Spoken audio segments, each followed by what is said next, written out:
కుంభరాశి వారికి వృత్తి ఉద్యోగ వ్యాపారాలలో అనుకూలమైన మార్పులు ఉంటాయి. సాహసోపేతమైనటువంటి నిర్ణయాలను ఎక్కువగా తీసుకోవాలనుకుంటారు. రుణాలు చెల్లించి వేయాలన్న ఆలోచనలు నెరవేరుతాయి. వ్యాపార రీత్యా కావచ్చు, వ్యక్తిగత పరపతి రీత్యా కావచ్చు, మంచి పరిణామాలు ఏర్పడతాయి. స్త్రీలతో సత్సంబంధాలు, వాళ్ళతో కొత్త విషయాలను తెలుసుకోవడము, కొత్త పరిచయాలు ఎక్కువగా ఏర్పడతాయి. ఎక్కడా కూడా మీరు డబ్బులు ఇస్తారు వాళ్ళకి అని నేను చెప్పడం లేదు, కేవలం స్నేహం అని చెప్తున్నాను.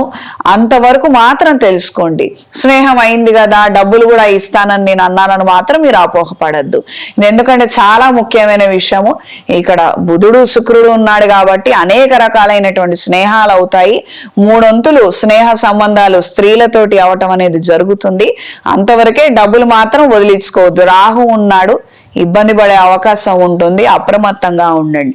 మీకేమైనా అనుమానాలు, డౌట్స్ ఉన్నట్లయితే జన్మ జాతకంతో సంప్రదించండి. వివరంగా మీ జాతక విశేషాలను తెలియజేస్తాను. ఈ రాశిలో జన్మించిన వారు దూర ప్రయాణాలు చేయగలుగుతారు. విదేశాలలో ఉన్న వారికి కూడా ఉద్యోగ అవకాశాలను పొందగలుగుతారు. మానసిక ఊరట చెందే విధంగా కొన్ని అంశాలలో మార్పులు వస్తాయి. ఈ రాశిలో జన్మించిన స్త్రీలకు వృత్తి ఉద్యోగ వ్యాపారాలలో అనుకూలమైన మార్పులు ఉంటాయి. స్నేహ సంబంధాలు మరింతగా పెరుగుతాయి. కొంతమందిని చేరదీసి కొత్త ఉపాధి పథకాలు, కొత్త వ్యాపారాలను ప్రారంభించాలన్న ఆలోచనలు నెరవేరుతాయి. విహారయాత్రలకు వెళ్లాలన్న ఆలోచనలు కలిగి ఉంటారు. ఈ రాశిలో జన్మించిన విద్యార్థులకు కాస్తంత శ్రమించవలసి ఉంటుంది. ఆరోగ్యం సహకరించదు.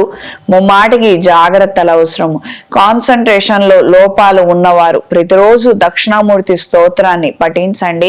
ప్రత్యేకంగా పరీక్షలకు ముందర దక్షిణామూర్తి హోమాన్ని జరిపించండి.